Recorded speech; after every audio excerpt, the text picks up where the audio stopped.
You're listening to SM Media, the #1 place for exclusive content.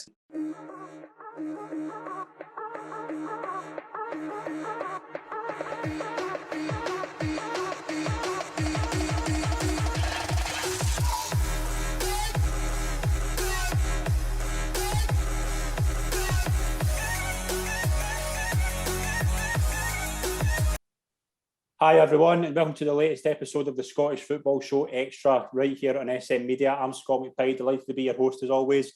I'm riding solo this week. I do not have my usual cohorts in Wilson and Shankers for this show, but I'm delighted to be joined by, in the Kilwinning Rangers special, delighted to be joined by, first of all, the manager, Chris Strain. Chris, it's a pleasure to welcome you on. Thanks for joining us. Yes, Scott, thanks. Brilliant. And we're also joined by player new signing, Thomas Collins. Thomas, pleasure to welcome you on to the show. Thanks for joining us. Pleasure to be here. Thanks for having us. Brilliant. We should say as well, obviously Wilson loves doing this show. We do have a wee statement of why he's not on tonight, and this is particularly for Chris and to all his fans on the channel. To whom it may concern, I am really sorry I can't make tonight's show, and to Chris, who I really wanted to talk to in the show. I have Stuart in training tonight in the hope of achieving my A licence to one day following my hero Barry Fleeting's shoes by being his assistant. What's your response to that, Chris? I should be so lucky. But Wilson and Barry, they'll go back a long way. But Wilson and Barry, I've got a lot of banter on the old Twitter and stuff like that. So involved in that, they're far too sharp for me. Yeah, definitely. It's gotten to know Wilson and Shankers on, but we're going to get straight into it. We're going to talk about the season so far. We'll obviously talk about both your careers, and then we'll ask you some quick-fire questions. We should say Wilson's prepared some belting quick-fire questions for you, Strainer, so we're looking forward to that. Thomas, we'll start first of all with you. Obviously, you've had a kind of eventful career so far. You obviously spent a bit of time at Beith, went to East Fife, obviously spent a bit of time at BSC as well before going to Kilwinning. What was it about Kilwinning that made you what was it about Kilwinning that you kind of thought you could do well at? I think the decision on signing for any club at any point has got to be twofold. There's got to be a personal aspect, and obviously then the aspect is why am I joining that team. Personally, after my experiences last season at East Fife and Stenhousemuir, I needed to get back playing, and I needed to join an environment where I could trust the manager, that if I felt that I was going to perform, that I would be given the opportunity to perform. And the main reasons to actually join the Buffs, I guess, when I had a kind of friendly relationship with the gaffer, inherited from contacts that I had, networks I had at Beith, and I was impressed with them, and I felt like it was a club that had ambition to climb the pyramid and the ladder that exists at the moment in time. And when I went down, saw the facilities, both on and off the park, I could see that the club not only had the ambition to go, but were kind of putting plans in place and infrastructure in place to really get there and put a good atmosphere and experience in place, both for fans and for players. So those were the main reasons that I felt that it was the right time for me to come and join Kilwinning. Brilliant. Chris, what was it like, obviously, bringing in likes of Thomas and Ross Smith? They were the kind of two big signings over the summer. How important were they to bring in and kind of build the experience to a kind of young and up-and-coming side? There's always a kind of natural, I suppose, evolution of a squad, and obviously Thomas and Ross became available to me. Both of them have got different qualities. Both of them have got good leadership qualities, and that's important. When I'm looking for players now, I look for probably the right types of players, people that are dedicated to their football, people that are looking after themselves away from the football park and stuff like that. And I felt that Thomas, having obviously worked his butt off to get an opportunity senior, probably didn't get that opportunity to show that off. And he's coming here hungry to prove people wrong, and that's important to me. You've got to have a hunger and a desire, and for me, he fits the bill, scores goals, and he's at the right age. And my squad, as you rightly alluded to there, is probably the majority of them are between 20 and 24. So Ross, different qualities in that. He's probably 29. He's got good leadership qualities. Again, he can help people through different attributes. I mean, Ross is a good football player in his own right, but what I was looking for was that verbal communication in the back line and getting that right, and Ross fitted the bill for me. you obviously do your homework into players as well. You know, that's just standard for a manager to find out what type of guys you're getting. And as I say, both of them tick the boxes for me in terms of what I was looking for. Brilliant. Thomas, has the level kind of changed since you kind of spent time at Bede? Like, what's been the kind of biggest differences for your time there? I would say there has been a slight transition in the level that we're playing in at the moment. I think there are more teams trying to get out there with a bit more football. I think even Kilwinning, in my opinion, because of maybe the move to the new facility. I don't know what else maybe has influenced the gaffer's opinions in the games or approaches, but certainly I feel like there's more teams going out there with a positive attitude to the game and try and influence them by moving the ball about in a better manner than would be traditionally associated with the juniors, albeit I think those stereotypes were maybe kind of based on kind of false narratives. But I think obviously there's going to be teams with much more ambition now because of the carrot that's there to get up into the Lowland League and then into the senior game. So I think overall the level is much the same, but maybe there's been a change to approach from various angles. Yeah, definitely. See, obviously as well, Chris, see with the transition obviously for the juniors into the kind of west of Scotland, it's obviously been at a time where there's been a lot of transition, particularly in the kind of personal situation with the COVID and things like that. What's the kind of biggest differences for 2 years ago when it was the juniors and obviously there wasn't a pandemic and things like that? Like, what's the biggest difference you found as a manager in that time? I think it is probably that the driver off the field, what clubs are doing off the field. You can see they're investing in their supporters, you can see they're investing in their infrastructure. It's not just about the here and now. And that's important. I think, again, you look, there's youth systems being created, pathways for clubs. All these things weren't in place probably 2-3 years ago, and they're good. I think participation's massively dropped off, Scott, in terms of football. When you get to, I see it probably more than most because we've had a pathway in place for a few years. But my oldest son's 17. His team have been together since Fun Fours, and Fun Four, I mean, I coached them 11, 12 years ago. So the majority of them have stayed with it, but the talent pool is much harder to, you know, select players from. Amateur football as such has lost a lot of big names. You know, you've had Clark Drive go at the game, Norton Tiber. So the actual participation levels of adults playing football has dropped off, and I think there's a lot to do with. I think I've spoken on record of speaking about this, but there's a lot to do with the pro youth system, where boys have been told probably 3 and 4 times before they get to the age of 17 that they'll never make the grade at the highest level, and it can dent their ambition and think, what's the point? I'm going to go to university, I'm going to do this, I'm going to do that. I think the first thing clubs need to get right, and as I say clubs, I mean community-based clubs, clubs with a youth infrastructure, they need to get participation right for everybody. Not everybody's going to be, you know, a shooting star that makes it all the way to the first team.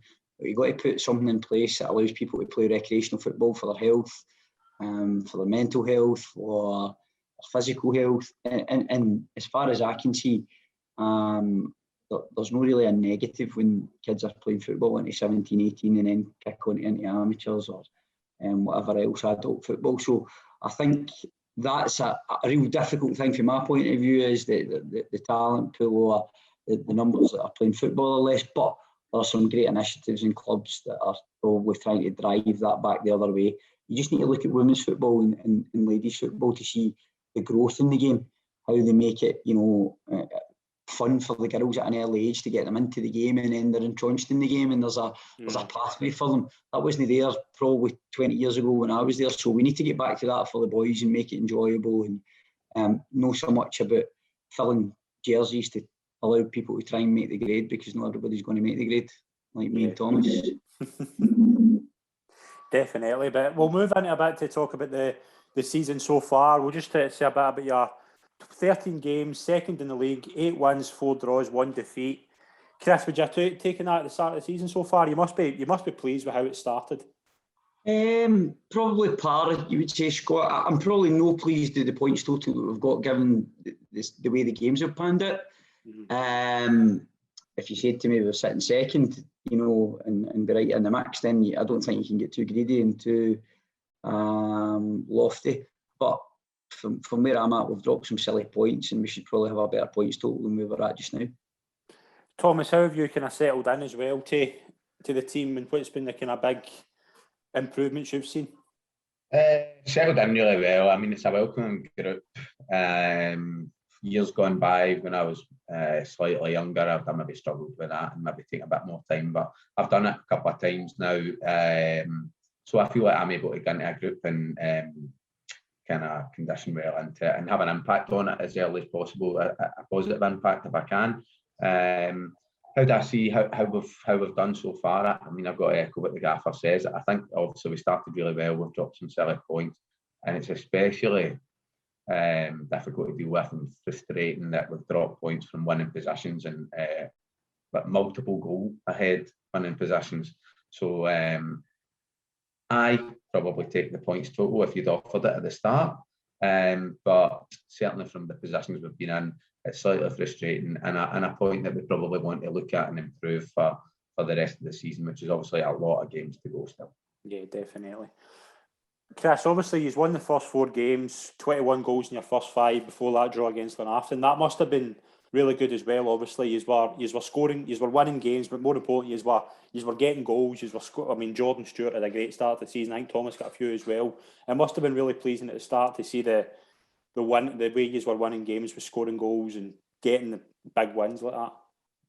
I think the ideas that we tried to put across in pre-season came to the fore very, very quickly. And the boys, as you say, bonded well, and there was a good balance and a good chemistry about it. As the midweek games progressed, it becomes more and more difficult to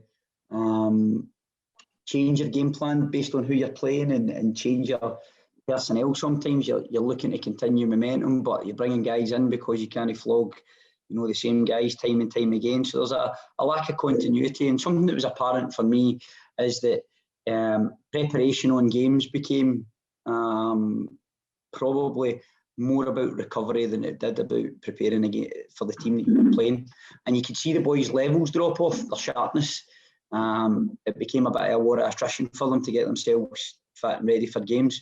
So I couldn't probably wait to the end of the pre-season, the midweek games. And I think every manager will be in that boat when they say that. But from my point of view, the preparation has changed again. We're able to get a bit of strength in the legs, a bit of running power back into the game, a bit of preparation in terms of tactical preparation as well as the kind of technical stuff as well. So we started the season well, and I put that down to how we were prepared and getting our ideas across to the boys. That probably stopped a wee bit, and it was a wee bit, right, come on, just keep going, doing what we're doing, and probably no so much game-to-game preparation. So pleased to get that back, and obviously we get a good win on Saturday, which allows us to kind of reset and gather momentum again. Yeah, definitely. Thomas, what was it like? Obviously, Chris was saying there about the Saturday, Wednesday for a few weeks. Was it hard after a long time off to get back into that routine of games constantly? I feel like we had a long enough pre-season to deal with that, and I felt like, I mean, obviously I've had experience in the juniors before, where at the end of the season it's Monday, Wednesday, Saturday, and I've always found that a positive experience, because if you start winning and you get in the right momentum and you start picking up wins, it tends to carry on in that vein. And actually, this was the first experience I had where it slightly got disrupted. And it was the Saturday games where we were dropping a couple of points, but exactly what the gaffer said. I've been excited about getting back to training. Certainly, I feel as a player, me personally, I really benefit from training. Certain aspects of my game probably slightly deteriorate when I'm not training. Not fitness wise, but more technically wise. I feel like I've not been in the habit of short, sharp games, different aspects of training that I enjoy. So I've been excited, enthusiastic about getting back to training and preparing for Saturdays, and hopefully being sharper and more ready to take on those competitive fixtures.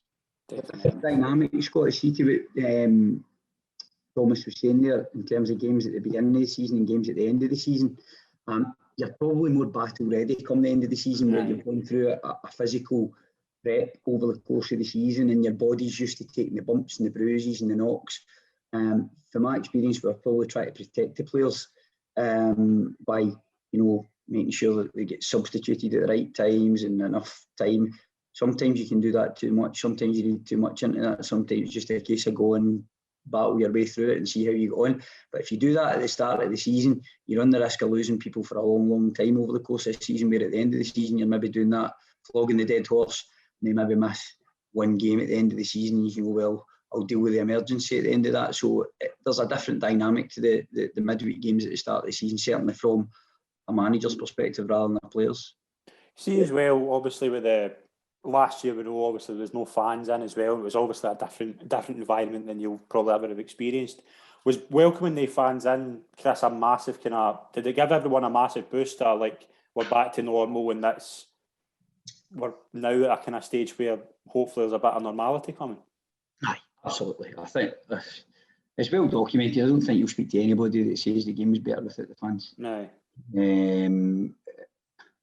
The atmosphere, pace of the game, how they can drive a game, how they can change the dynamics of the game. You probably only need to look at the Auchinleck-Cumnock game in Saturday, where Auchinleck got a goal back and they've got their crowd behind them and the momentum's there, and all of a sudden Cumnock find it difficult, whereas they've dominated the game. I don't think you get those swings of momentum without the fans. I think the game's kind of pan out and go to a shape and a certain tempo. So I miss the fans. I'm somebody that kind of thrives off the stick that you get as well. So you like a bit of banter and whatnot that happens, and certainly when somebody's giving you a wee bit, it's in your mind, you want to prove them wrong and whatever else. So there's nobody, and I've listened. I'm an avid follower of sports.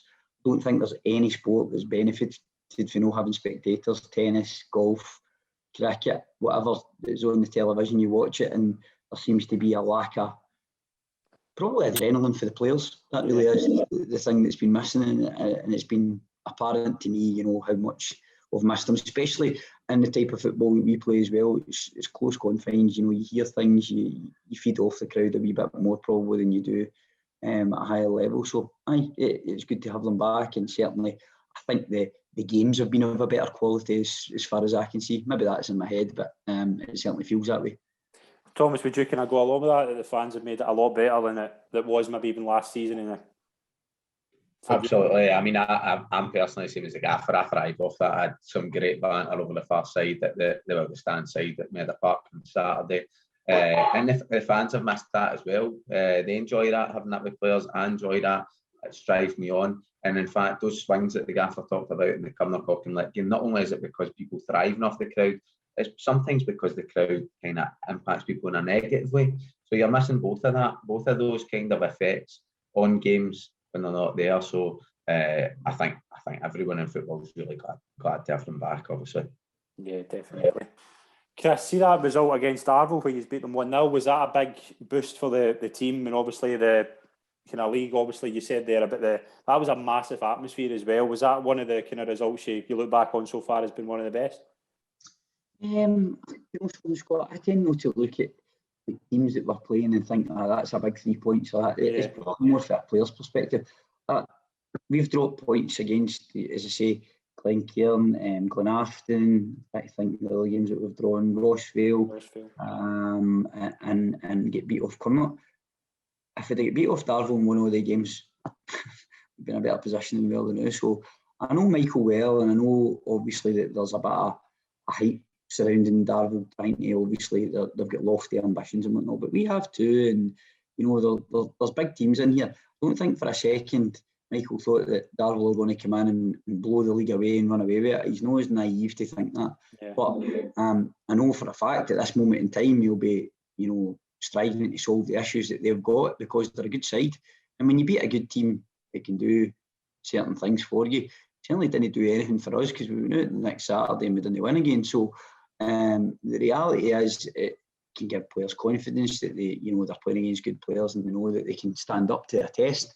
But we've got good records in big games over the years, and my players are quite comfortable in that big game environment. It's the bread and butter, the week in, week out, that we need to strive, that we say, the attitude has to be the same. You have to have the same adrenaline, you have to go in the same manner, you have to get your preparation properly and do it right. I'm quite relaxed when it comes to the big games. I know my players will be up for that. I don't need to go in with the Braveheart speeches and the motivation. They'll do what they do on the game, and I'm quite confident that they'll produce, a good level of performance in the big games. No so much when there's lack of atmosphere and everything else. I think that's when probably you need to play your part as a manager a wee bit more, and whether that's the big stick or whether it's the carrot, it depends on the day and depends on the performances. Yeah, I agree with that as well. Thomas, where's some of the kind of best experiences you've had so far since being back in the league? Since being back with Kilwinning, the best experiences, I mean, obviously on that evening, the victory against Arvo, it's a big game. You're playing against a team that's going to be quoted as one of the other teams that have got the same ambitions as us. So obviously that was a highlight. Scored my first goal again. My first goal and the first goal of the season against Troon. Got us off to a good start. That was a highlight. Scored a double at Bonnet, personally. I worked out there, scored goals. So I take extra pleasure when I managed to do that. But we've had plenty of good results, and especially at the Meda on Saturday, being a derby match, after having had a little tricky spell and a defeated Cumnock, and with a difficult challenging few games coming ahead, took real pleasure in getting back to winning ways, and getting the 3 points away at our rivals on Saturday. Brilliant.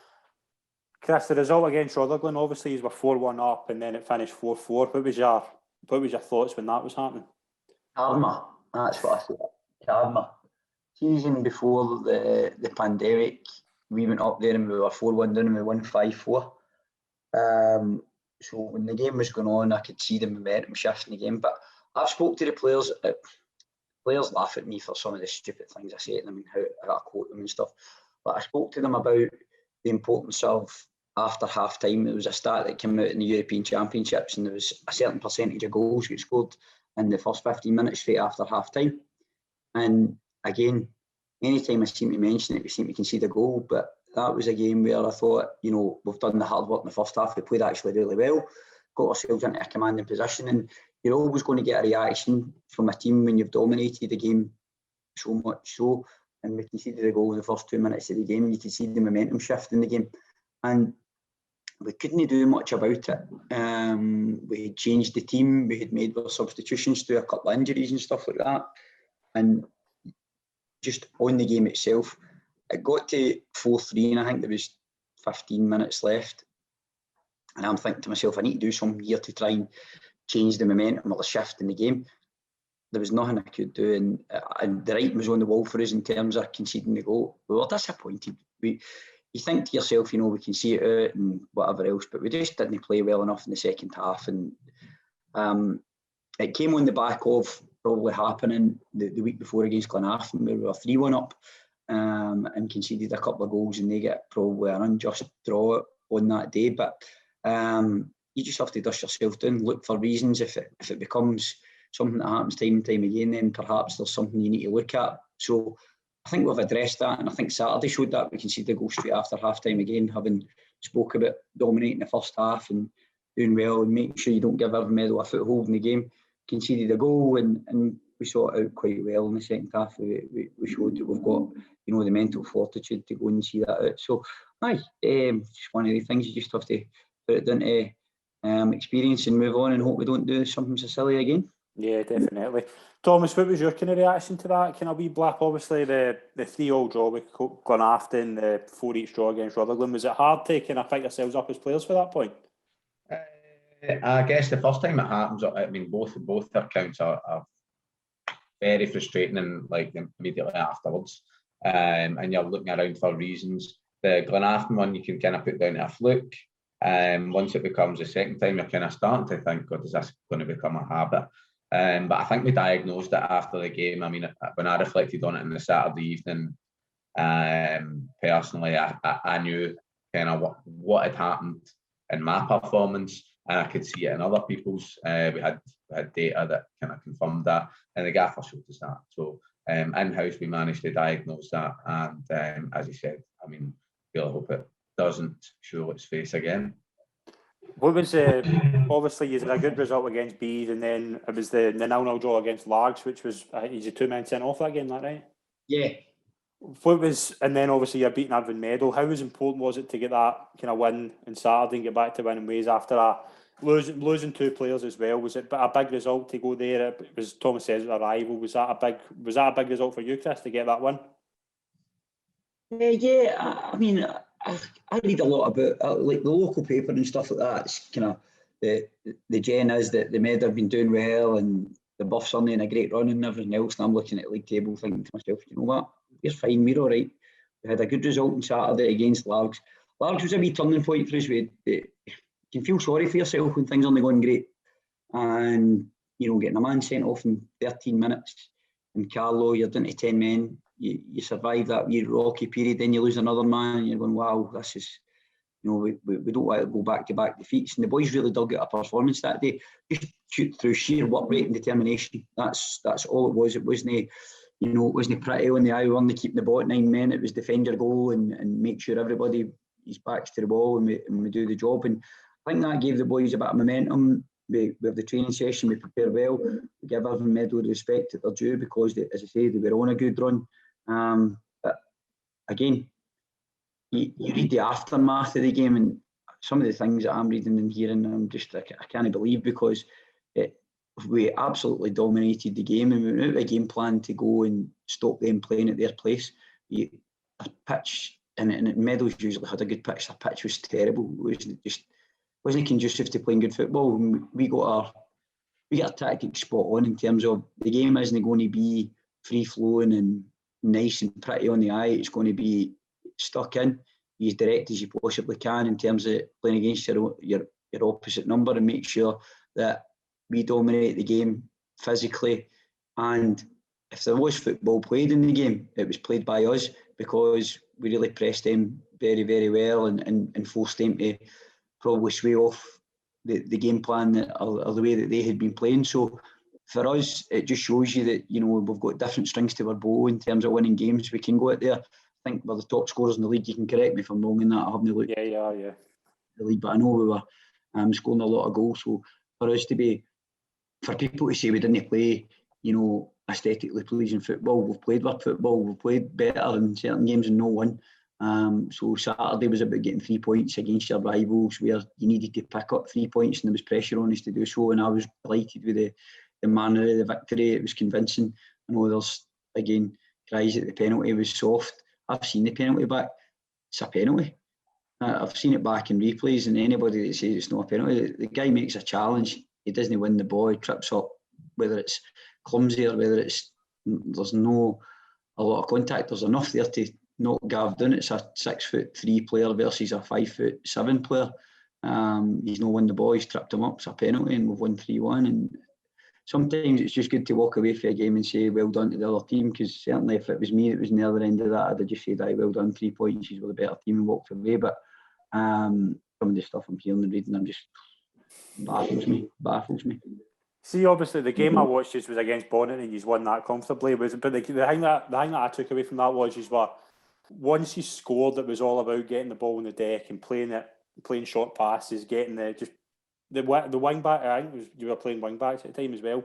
Is that important, just to always kind of get the ball on the ground and play football for you, Chris? Aye, listen, Scott, like I've been in this grade of football for, trying to think now, 21, 22 years, on and off. You don't have the right to just turn up and play any given way you want to play.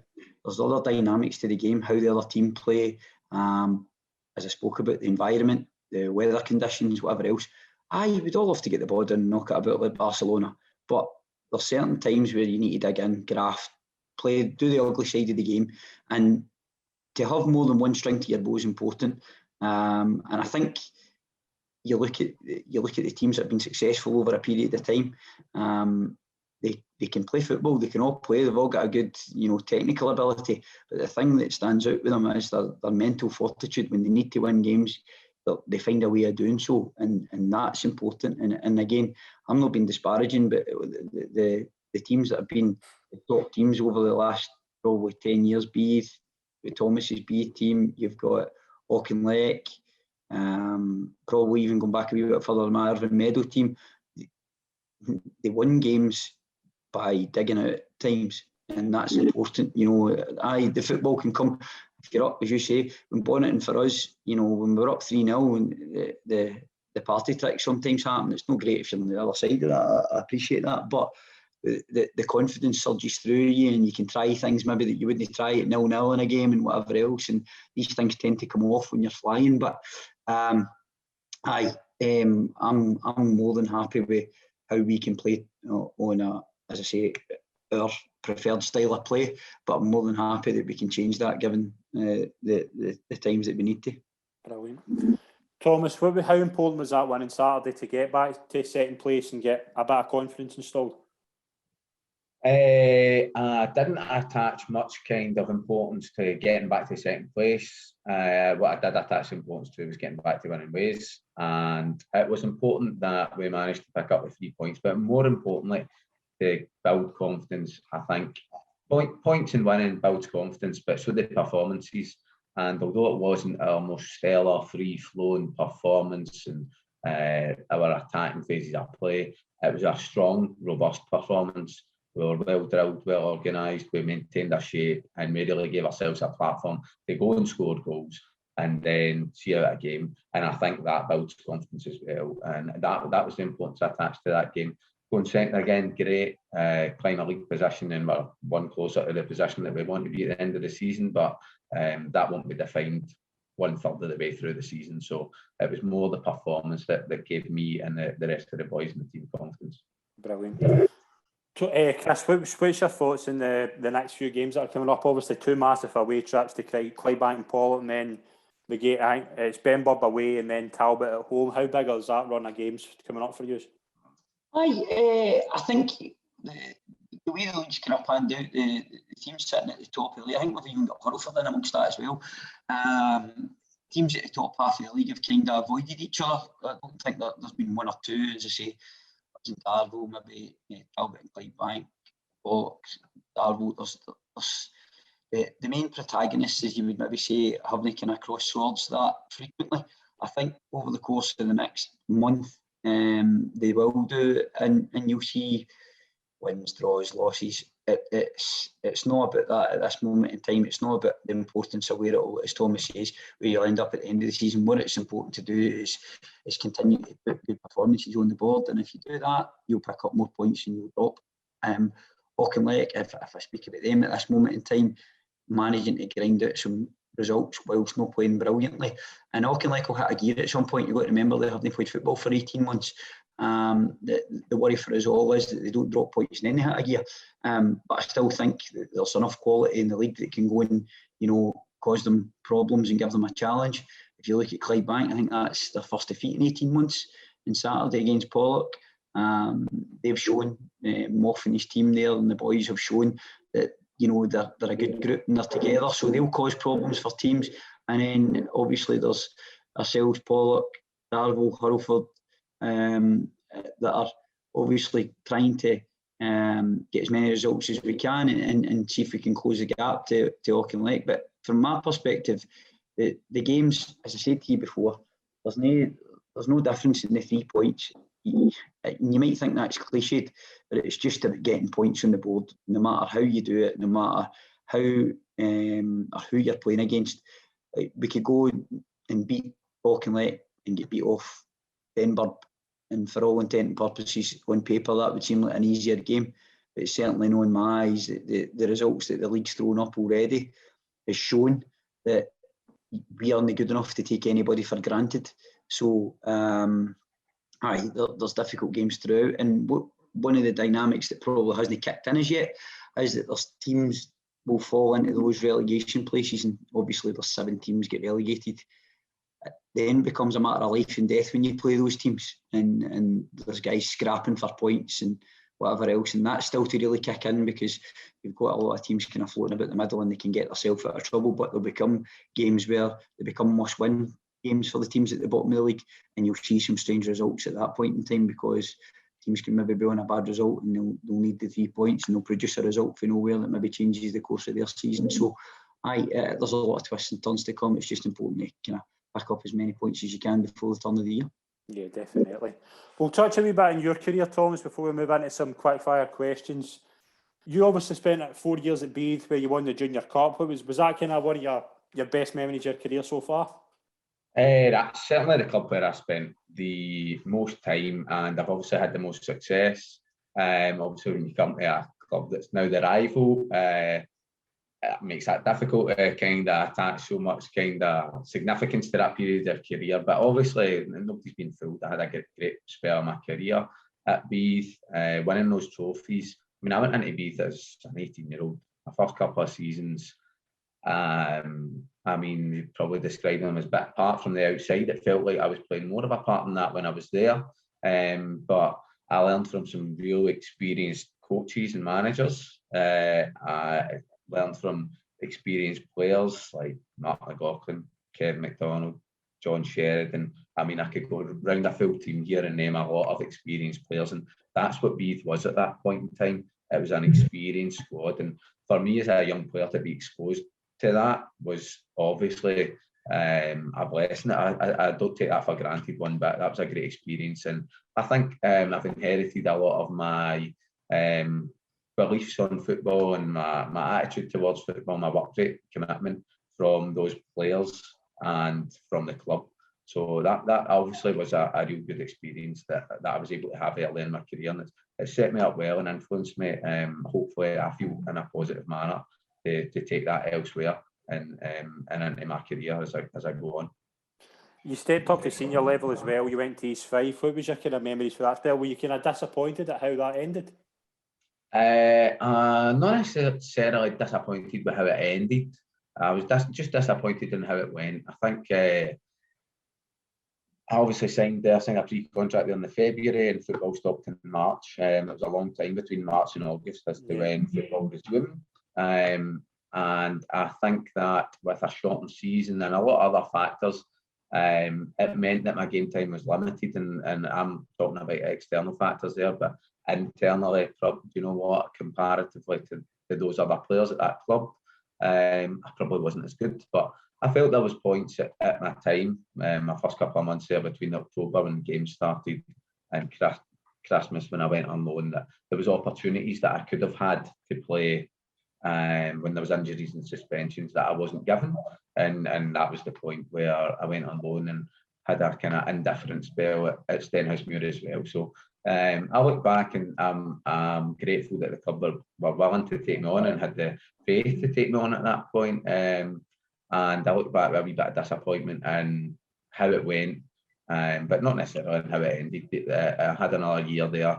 I could have stayed if I'd really wanted to, but I knew how things were going to be, and I was really desperate to get back to an environment where the demands were winning every week. It was slightly different at East Fife.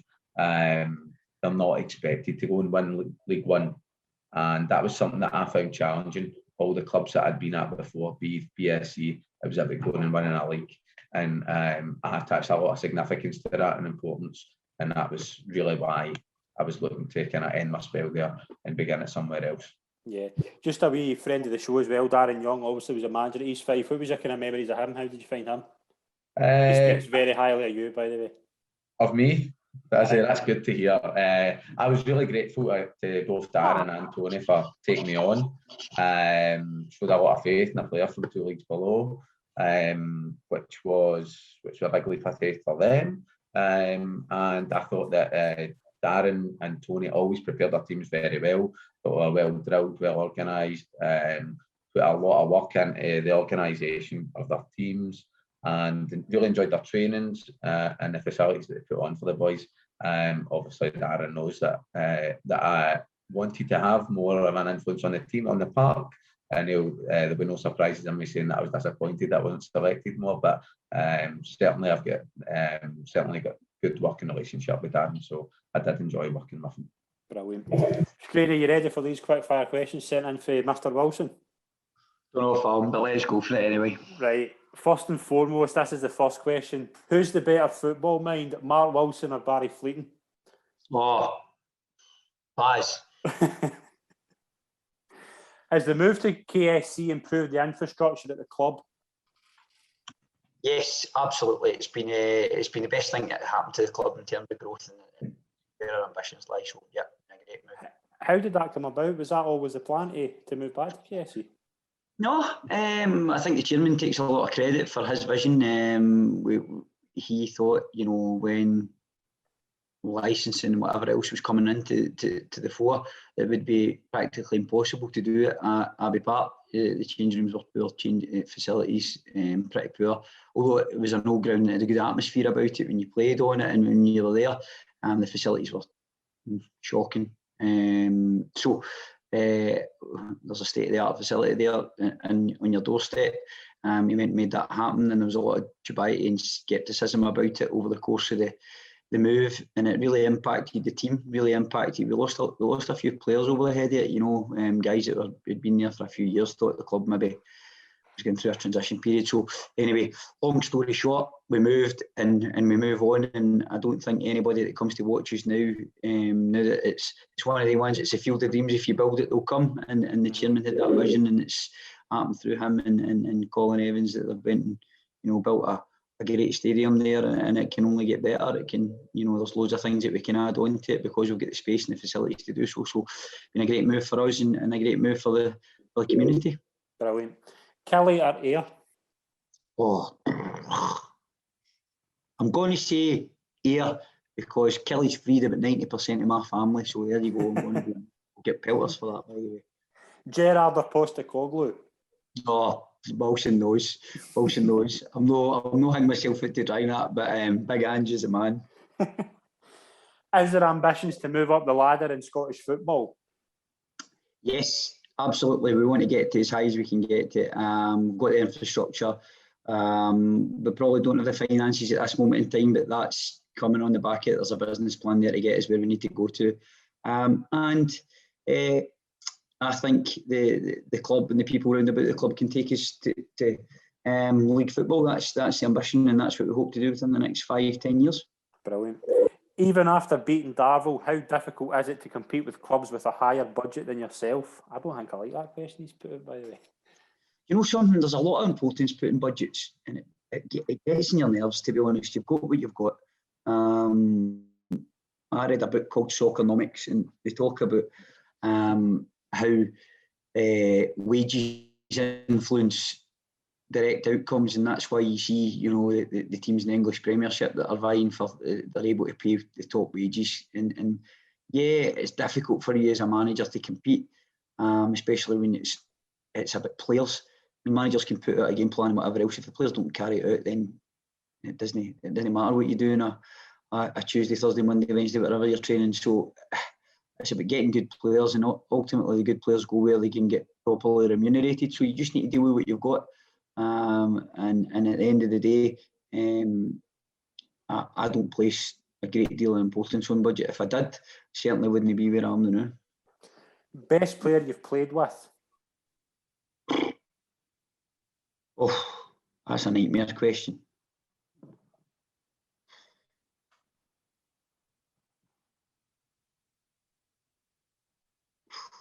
I'll come back to that, right? He's threw me in that bit. Who's the worst? Oh, the worst. I tell you what, you don't want to offend them, didn't you? Sitting in the fence here, but who's Kev McDonald? Oh, I was going to say, you need to go for somebody. Kev's the man. A centre half, couldn't head it, couldn't tackle, came off the park clean. Honestly, how he's managed to get the accolades and the awards that he's picked up and doing it, I'll never know. He's the anomaly, complete and utter anomaly. He's hopeless. 3 players from other West of Scotland teams who you would sign? Graham Wilson. Still think Graham Wilson's probably the best target man striker in the league. But I think different positions, because always strikers catch the eye and whatnot. Middle of the park. I'm going to have a glossary in my head just now. People that have stood out.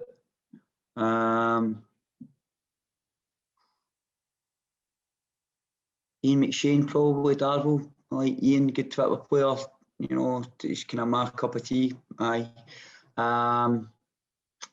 What else have I got? Do you know something? These questions are difficult, aren't they? Wilson's really threw them in. He On the ball. threw me under a bus with that, actually. Used to give me some these centre back. I'm trying to think. Somebody to catch my eye. I like the boy Stuart McCann at Pollock as well. I think Stuart's a young player. He's good, scores goals and very active, hard work rate. So, good player. Brilliant. Does David Syme run the David Syme fan club? David Syme has got a fan club. There's a few people in the fan club. He is the president and the chairman of the fan club. But David's a good lad.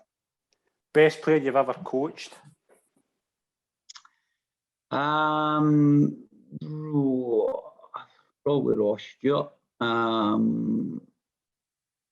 think because, and there's a reason for that. No, Ross wasn't the player he is now when he obviously played with us, but Ross had an understanding and a goal of where he wanted to be, and his ears and eyes were open. He was just a dream to coach, from a manager's perspective. He wanted to learn, he wanted to get better, and he did. You seen rapid progression because of that, and that is something that just kind of gives you a spur. I like dealing with young players. I always have done. I like bringing people on. I like bringing different aspects to their game. I like improving players. That's, I think, something you thrive on as a manager. And when you can see people taking on board what you're working with them on, then it fills you with a wee bit of satisfaction. Brilliant. Best friend in football? I've got no pals. None. My missus doesn't even like me. Probably, I speak to Stephen Swift probably the most in football. Me and Stephen played together, but we went into management at the same time, share a lot of ideologies and different things. But we speak a lot about football. But I've got a group chat with all the boys that I've played with and different boys that I've played with over the years, and I'm still good pals with a lot of them. We have a good laugh and a right good laugh. But probably my number one pal's Frilsey. He's my assistant manager, but he's somebody who brightens up my day and my life. So Frilsey's probably my best pal in football. Brilliant. Right, back to this final question. Best player you've played with?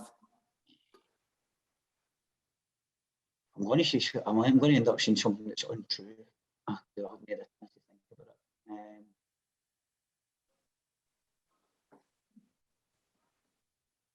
Do you know something? It's probably not the best player I played with, but I'm going to say probably the best. Thinking back to, I had a lot of good teammates at Irvine Meadow and stuff like that. Really, really good teammates that we won a lot of good accolades. But I'm going to go back further.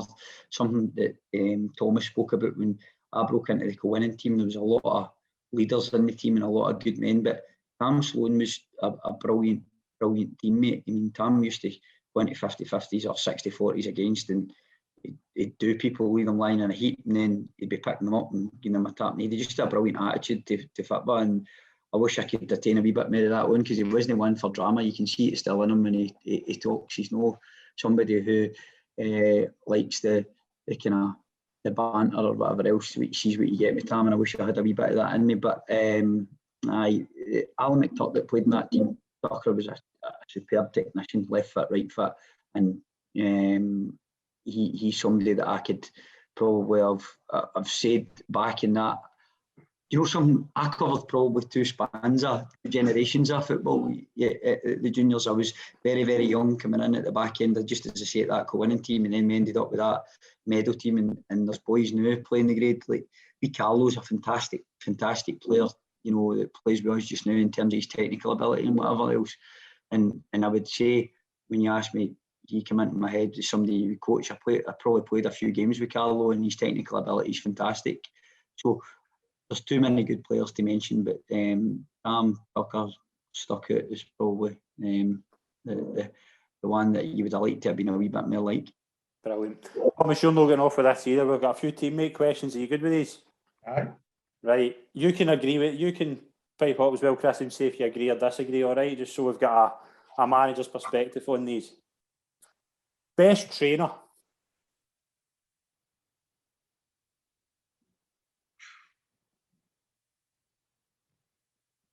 That's a tough one. I would say in terms of attitude application, the best trainer at the club can be Ali McComb. In terms of attitude and application and working hard. Chris, would you go along with that? Aye, Thomas, I didn't want to name himself. Thomas is a good trainer. He trains hard. He's a good trainer. A pain in the neck, but he's a good trainer. Worst trainer? David Syme. Quality's great, but body language. That's what I'm going for. Would you go along with that, Chris? It depends what time he turns up. If everything's going well in the world for him, then he's a joy to behold. If he's had a bad day at work or whatever else, you get off, bust you. Most skillful? I mean, in terms of the best quality, Carlo obviously stands out. Skillful, also we Gavin Miller, I would say. If you're talking about skill, he can take it when he's in the mood. He can take him out of the game. Not even with skill, but just with ability. But Carlo's probably got the best technical ability in the squad at the moment. Team joker? Who's the best joker? The gaffer, actually. The gaffer tries to play a role as the joker, and last night he had a good one where David Syme turned up wearing a full basketball kit. I don't know, I don't pay much attention to basketball, so I have no idea what the team was. Syme went away for some treatment and the kit was honking. So by the time Syme came back in for his treatment, the gaffer had the full kit on and a ball at a basketball shoot and hoops for Syme coming in. So let's say that the gaffer gives a good go at trying to be the joker of the team as well. Brilliant. Best player played with? I was thinking about this so that I didn't take as long as the gaffer did. So the best player I played with, I've got three that I want to name for different phases. Youth football, I played with like Lauren Shanklin. He was a year older than me at Queen's Park. Mm-hmm. Both the same position, and he had a bigger influence on me than he probably knows. So him. David Anderson, played with him at Queen's Park and Kilwinning. Now that's the best player I've played with. Absolute caviar. Talk about players that I think would have a massive influence coming into our team at the moment. If we could take David Anderson for 10 years ago, I think that takes us to a full new level. And then I want to pick one for Beath, which would be Dan Christie. Brilliant right-sided midfield player, can play up front, score goals, innumerate amounts of assists across his career. So that's the three that I'm going to pick because I can't pick one. Brilliant. Best player played against?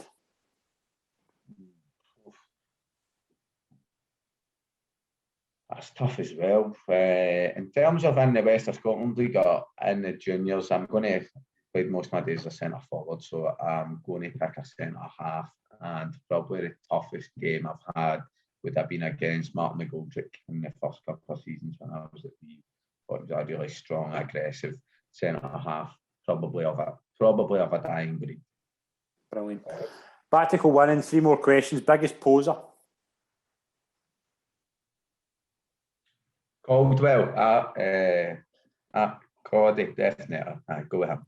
Worst dressed? Big Simey for that basketball kit last night. That is the worst I have ever seen somebody turn up for training. Don't want to return it again, but I'll attach a photo for you later if you really want to attach it to the Twitter thread. Very good. Chris, would you go along with that?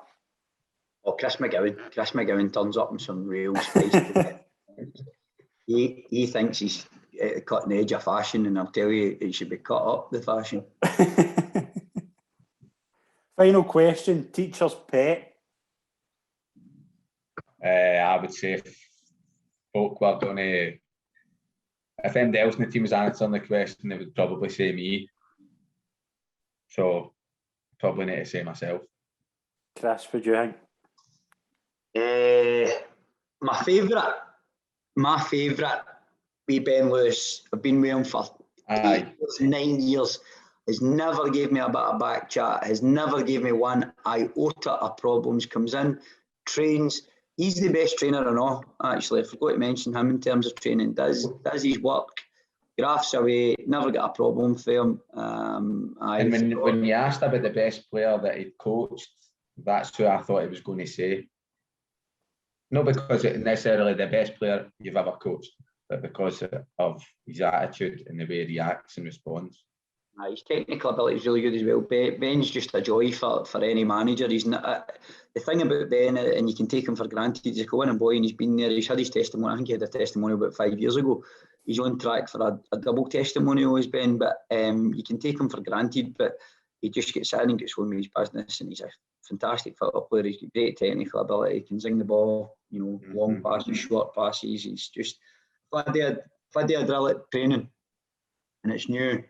I'll have Ben at the front, because whilst he's not the most clever boy in the planet, and he'll be all right with that, when it comes to playing football, he can produce no problem. Brilliant. We've opened the floor up to fan questions as well. We've got a few in. First of all, this is from an anonymous person, and it's for Chris. Who is Greasy Face? Greasy Face? No idea. I used to get pelters when I was younger. Had a greasy face. I wasn't spotty, but I had my own greasy face, so could be me, or maybe jarring me up about that. Do you know where that's from? No, maybe Gordon's, Davy Gormley. I'll tell you off air who that is, because he wishes his words can remain anonymous. But we'll touch on another one as well. This is for both of you. Do you think clubs in your league have the same feelings towards promotion to the Lowland League as the fans of their clubs? Obviously, that league is a possible stepping stone, but how attractive is it really? I'll start with Chris. Obviously, do you see the Lowland League as a stopgap to where you really want to be? What's your kind of thoughts on that at the moment? It's a gateway to where you want to go. I think what the person asking the question will be alluding to is that there's teams up there that probably what you would say are not traditionally well followed teams in terms of the supporter base that they have. Maybe not as long in terms of tradition. Thomas will know about that. Obviously, we play with BSC, and it doesn't mean to say that they don't belong there. They followed the process, and they've got themselves to where they are. That's the lie of the land. That is the next step up. You have to embrace it and move on. What I will say is, in the next 3 or 4 years, well, probably even longer than that, if you look at the league in the next 7 to 10 years, it'll be predominantly, I would imagine, and I'm looking into the crystal ball here, it'll be traditional ex-junior teams that will end up making up the brunt of that league. You look at just now, you've got Bonnyrigg there, you've got obviously Kelty that have gone on to league football. So I think that'll be the path that a lot of us take. If you look in the east, there's big teams there. Bowness are in that league as well. They've gone through that route. So I think Lowland goes, and then you've got obviously your traditional big teams in the west. Buffs, Meadow, Talbot, Cumnock, Glenafton, Darvel have got that ambition to go there. So I think that league will end up flooded with these teams, and it will become a better spectacle of a league, probably with the fans and whatever else. And I think that's what the original question's about. There's teams in there, maybe the university teams and such like, that don't have a big following, and will that diminish when you go up there? There's a lot of big games at local level for us. It's going to be like that for a couple of years, and you just have to suck it up if you've got that ambition. I want to go up and up again. Thomas, what's your thoughts on that question? There's a few questions within that. I think the first one's about the fans and clubs necessarily have the same view of it. Not necessarily sure who it was that wrote the question, but if fans and clubs should have the same view on or ambition. If they don't, then the club isn't representing the fans, and the fans need to resolve that. I think, having experienced the Lowland League, there is a kind of distinction between the top half of the league and the bottom half of the league in terms of quality, and it's probably at this moment in time not the most attractive prospect for a lot of the traditional, especially West junior teams. I think the East junior teams were more attracted by that prospect earlier, and it's been something that I've been kind of interested in recently the past couple of years. I think the junior teams, by all accounts, knocked back the Lowland League when it was first proposed, and a lot of teams and a lot of people, businessmen, took the opportunity to get a team in at Tier 5, and they've kind of jumped the gun there and got in there before the bigger clubs with the bigger followings.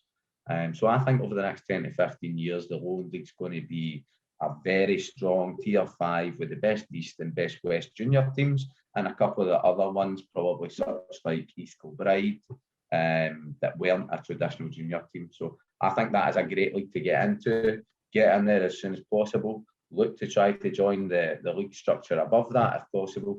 But if not, it's going to become a strong league with good teams, and in terms of finance wise, I think it's going to become a stronger, more supported, better sponsored league, with bigger crowds as well. And it'd be great to see league games between old East junior teams, the top ones like Bonnyrigg, and the West junior teams, whoever manages to get up this season. I think that's going to be a great spectacle for fans. I see as well, obviously, the Old Firm B teams are in it this season. Do you think that will continue, Thomas?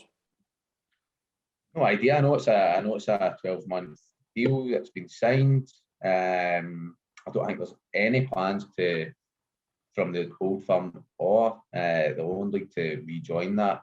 I think the plans for the Old Firm is obviously going to be to try to get into the SPFL, whether that's through reconstruction or voting in, I don't know. But I think in the long term, without going too much into that, I think that's going to need to be accepted. It's something that's just not going to go away, and it's going to be financially backed until it's done. So, I think that's going to happen, and I don't see them being in the Lowland League that long. Chris, what's your thoughts on that? Would you, if the bus got up to that in the next up to the Lowland League in the next couple of years, would you welcome kind of going to Rangers and Celtic B games? Like, how would you? What's your kind of stance on that? Rangers and Celtic will look after themselves. They always will. They are partaking in what I would say is an experiment at this moment in time to see if it can develop their kids. My take on it is, we'll know that Thomas spoke about this earlier on. As an 18-year-old boy, he went into a dressing room where there was big hairy ass men who, if you step out of line, they would have brought you into line. When you're playing with your peers, you're not developing mental aspects. You're not developing physically either. The best thing for the boys that play with Celtic and Rangers is to get loaned out individually and see whether they sink or swim within, whether that be if they're good enough to play for SPFL lower league clubs, or whether they go to junior league clubs, or I keep calling it juniors just because of tradition and habit, but West of Scotland, East of Scotland. If you think when clubs qualified time and time again, and how players came through, they came through two ways. One, they were farmed out when they were 16, 17 to see how they would go on and progress. Could they hack it, play with men? Then they get brought into reserve football, which was another step up for them, playing against pros who had, that wee wily bit of experience and top players at times.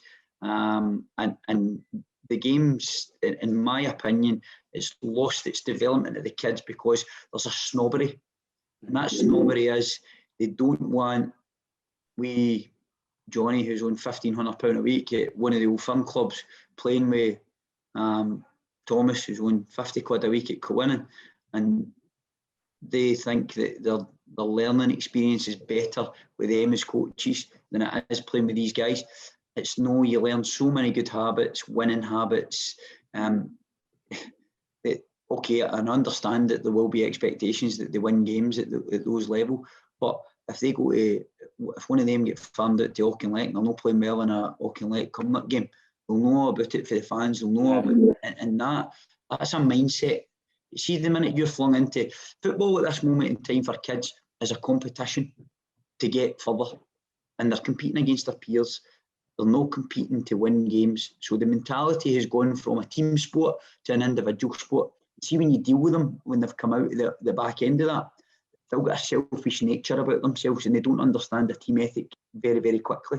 Not all of them, and that's not fair to stereotype everybody in that manner. But the learning experience is about how they develop, how I develop. See, the minute you go into a team environment where you need to win, and there's guys that are on win bonuses or whatever else that mean that they'll get an extra bit of shopping in their fridge at the end of the week, it means something, and we've got so far away from that, and I think that the guys at the top level have obviously looked at how they develop the kids.